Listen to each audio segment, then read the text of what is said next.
Congratulations ulit, naka-gold ka ulit from last year. So, kumusta yung pakiramdam mo? Happy kasi na-break ko yung time ko, tsaka na-break ko din yung ini-expect nila na maka-gold ako. Last year, ikaw yung pinakaunang swimming gold medalist ng region mo. So, nung nagko-compete ka na this year, parang nakaramdam ka ba ng pressure or kaba dahil doon? Counting pressure kasi ako, representative ako ng Caraga. So, may counting pressure din. Pero parang yung suporta naman sa'yo ng mga taga-region mo, kamusta?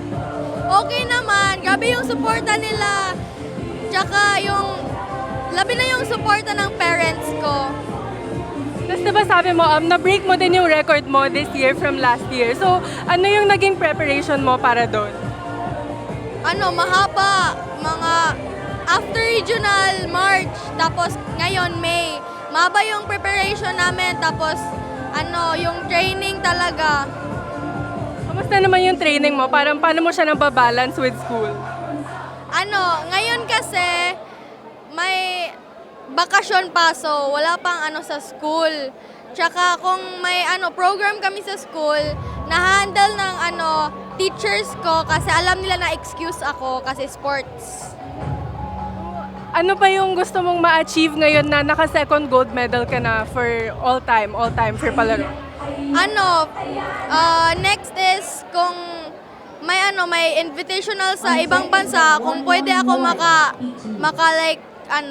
mag-attend, kung pwede mag-attend ako.